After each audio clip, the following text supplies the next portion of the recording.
Hi guys, Skinny Pigs 1 here today. So unfortunately this video is about Nanaimo passing and about changes we have made to the pet room. So as you know, Nanaimo had ovarian cysts. We had made a follow-up appointment to see our vet to get an x-ray to see what we were dealing with for sure, and to talk about our options, hormone therapy, and I kind of wanted to talk about the spay since everything I researched about the hormones was it's not really a fix. It might not work. It could work for a bit. It was just very up in the air for that. So unfortunately, before we even got to our next appointment, she went downhill super fast. Stopped eating, so I had to feed her, and my mom and my husband helped making sure she was fed as well.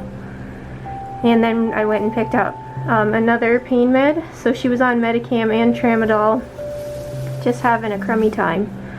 So we did get her strength back up and she got a bit livelier, but still something was going on, so we booked a spay really quickly, and my vet clinic was really nice to fit us in. She made it through her surgery perfectly, even though she had the murmur, and she did excellent for her recovery at the clinic. And when I picked her up to take her home, she still was really groggy, but they had been hand feeding her through the day, so I had her home about, I don't know, 6:30, and by 10 p.m. she passed away.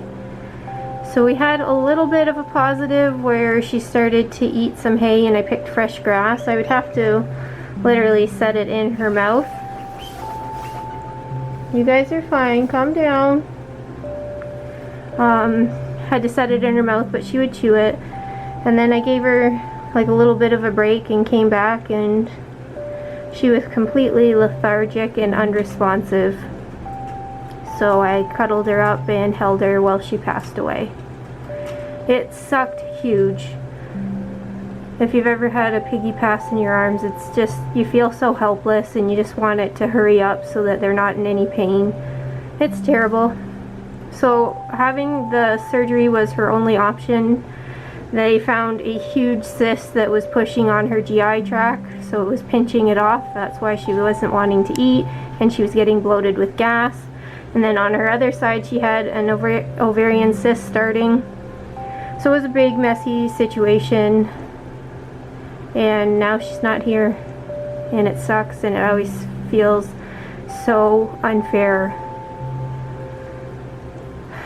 So after she passed away, always my #1 priority is if they left behind a friend, I don't want that friend to be lonely. So all night I left Nanaimo in the cage with Raisin, so that Raisin had a long time to process that her buddy was gone. And today I did changes in the pet room. So this is the day after that she passed away that I did all the changes. So here on the left is Bullseye and Angus still.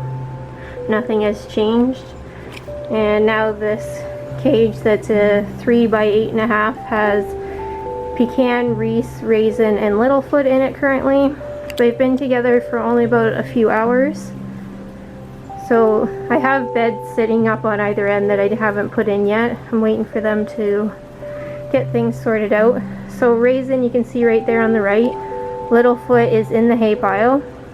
Pecan's in the back left, and Reese is on the right. Everything's going pretty decent. Obviously, rightfully so, Raisin is nervous because that's 3 new people to meet. New people, new pig people. But she's doing really well, and everybody's pretty relaxed. It was intense for about the first 5 minutes, lots of chattering. But I felt pretty good about it pretty quickly. I always can read Butter Pecan really well. She was very relaxed right from the start, and just like she did with Reese, she told Raisin right away that she's the boss, and she's been very comfortable. Where other introductions that didn't work, that included Pecan, Pecan was all puffed up and very unhappy. So the fact that there's eating and laying down and nobody's feeling the need to attack one another is really good.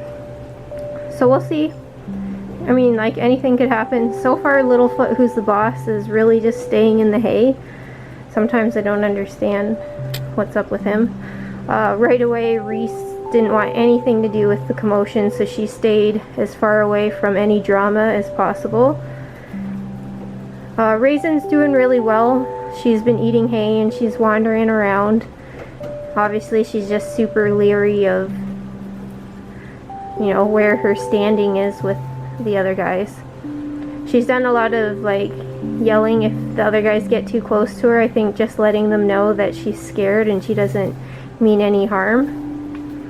So I haven't heard chattering since, it was just at the beginning where the chattering was, which is a warning, but that all cooled down. So now there's just some squeaking and then Raisin making her loud talking of like, don't hurt me. I think it's gonna be the same as when I put Reese with these guys, where every day they just were more comfortable at being closer to each other. It takes them all a while to trust and to know that they're not gonna get attacked just by getting close.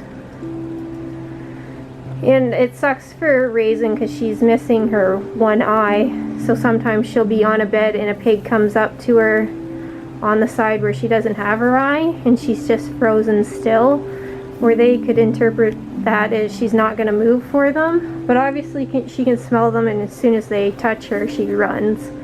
But I just kind of feel bad for her that she's kind of blinded on that one side.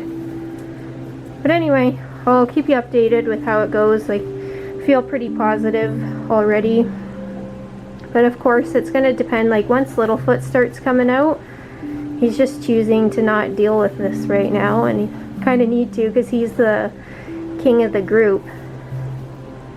So anyway, so that's those guys. So their cage will get filled up with toys and the wood logs and all that stuff once they've all settled. I did originally have those tunnels in, but when you're first doing introductions, it really sucks to have anything like that in. Even though they can run through them, I still found one pig would go in and then a pig would go on either side, making the middle pig feel trapped. And I would not want a fight to happen from something like that. And then also they could kind of hide around the one side of the tunnel, so I just didn't think it was a good idea. So we'll wait to see once they calm down. So then over here in the 3x8, I have moved Apple and Huckle. Hi, baby Apple. So I think they're going to absolutely love all this space. This is twice the size of what their cage was previously. Hi, Hucky. What are you seeing? So these two are really active pigs and they love running laps. Whenever they're out for floor time, they always get ripping around. And they even were ripping around in their old cage doing laps, so I think they're going to have a very nice time with all this space.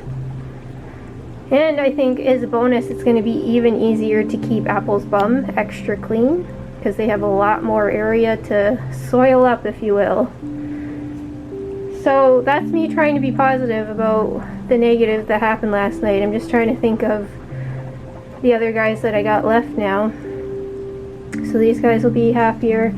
I'm really hoping everything works out with these guys. I know Raisin's going to really appreciate having friends. And I do hope, since the trio's really chill, they're like the calmest group, I hope some of that rubs off onto Raisin, because she always was quite spazzy, but then Nanaimo was kind of spazzy as well.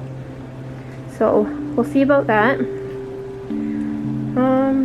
Yeah, so that's about all the updates I have for now, guys. Thanks everyone who sent me kind messages and thoughts. Appreciate it. Bye, guys.